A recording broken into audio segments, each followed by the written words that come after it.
Good morning, everybody. Beautiful day here in northwest Oklahoma.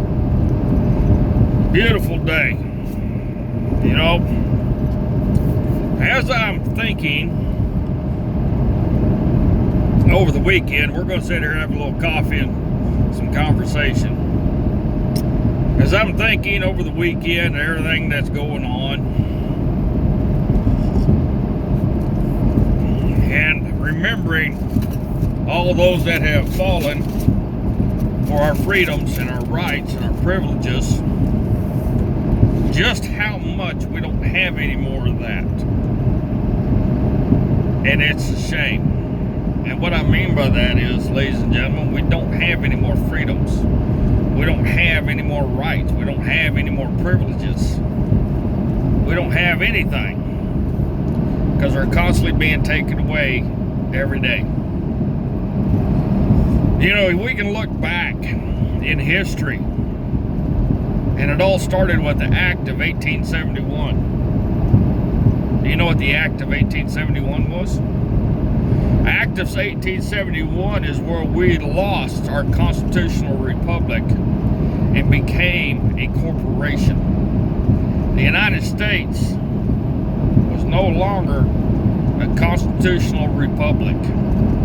The Act of 1871 took that away from us, and we actually became the corporation, United States of America Incorporated. And I think that's where everything started going downhill.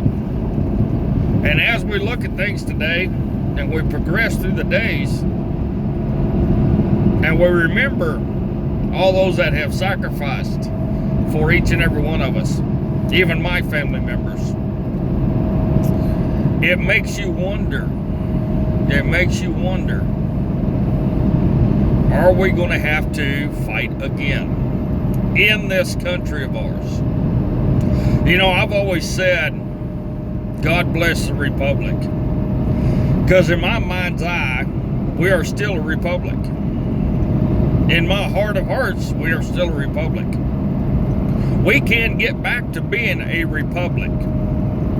There's nothing that says that chunk of land up there that's 10 mile by 10 mile square, which is called Washington, D.C., which, by the way, is the only sovereign place in the United States as of right now, can dictate the way they are to us. You know, we've all talked about tyranny. We've all talked about tyrannical rule. We all talked about Marxism. We've all talked about everything you can think of, socialism, communism, all that stuff. What do you think constantly comes out of Washington, D.C.? You know, they've made it pretty evident just here in the last 3 years how much we live in a totalitarian rule, how much they dictate to you and I. And it has also trickled down during this coronavirus how much you have to do what they say. You can't do what you want to do. You have to do what they say. And we still have so many sheeple running around in this country. I mean, I just heard the deal the other day about a lady that was actually ran out of some store by the customers because she didn't have a mask on. And I'm talking like a Walmart or something like that. Some kind of big store, big box store. She was literally ran out of the store because she didn't have a mask on. You know, we become so stupid and so ignorant that we think that the government has to dictate to us what's what. Now, I'm no scientist, and I'm no chemist. I've worked cattle my entire life. I've worked with horses my entire life. I've worked with all kinds of animals my entire life. Hogs, goats, sheep, dogs, cats, chickens, you name it. But I'm smarter than your average pig in the pig house. I do know the difference between a virus and a bacterial infection. I do know that a viral infection has to run its course. See, I'm constantly doctoring cattle because cattle do get sick. And I'm trying to make them healthy, okay? But here's the thing. If you get a cold, there's nothing you can really take. No antibiotics is really going to help it. Same thing with cattle. There's nothing we can give them. Now, once you have a bacterial infection, oh yes, then you can fight that. Then I can give shots. I can give medicine. I can take antibiotics my own self, amoxicillin or whatever, to try to combat bacterial infection. And that's what bacteria it is. Bacteria is an infection of the tissues, infection of the organs. Whereas a virus is not that. We have become so complacent with the government telling us what is supposed to transpire and how things are supposed to happen that people actually believe that there's a vaccine for a virus. There is no vaccine for viruses, ladies and gentlemen. None. None. Any student going through nursing school is learning that kind of stuff. Anybody that's dealt with animals will tell you there is nothing you can do for a virus. You don't believe me? Talk to a veterinarian. You know, I'd rather talk to a veterinarian any time of the day because the veterinarians are smarter than damn doctors.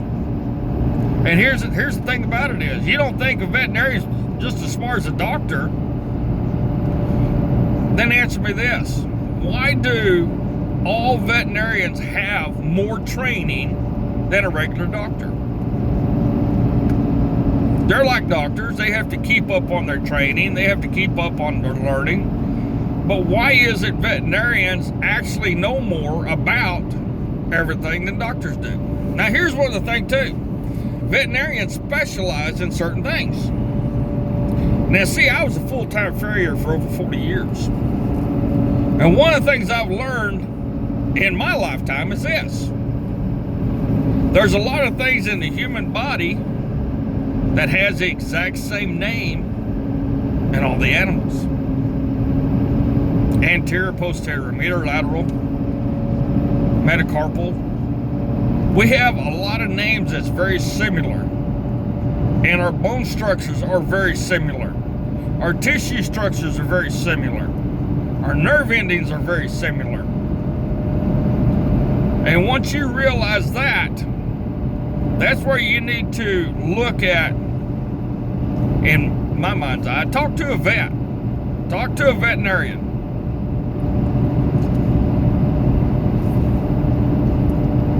Because they will tell you flat out, there's not much you can do for a virus. Now, we all know that you need to wash your hands, don't touch your face, all that stuff when you're sick. And it's also common sense when you're sick, don't be around people, because you could spread it. But a virus, anybody that knows anything knows that a virus, once it comes out of the body, does not live for very long at all. Bacterial infections are completely different. When it gets on the steering wheel, a bacterial infection can live on the steering wheel, it can live on the dash, it can live on the ceiling, on my hat, my shirt, my glasses, whatever. It can live there for a while. Why do you think if you're home and you have people in your house and you have a bacterial infection, why do you think it circulates to gets everybody eventually? Because it can live, whereas a virus cannot. But at the same time, if you have a virus, everybody knows the best thing you do is get outside. Get outside. When you have a cold, only a cold, you don't lock yourself in your house. You still have to work. You still get outside. You still got to do what you got to do. And 99.9% of the times, if you have no underlying health issues, you're over it. We all know that.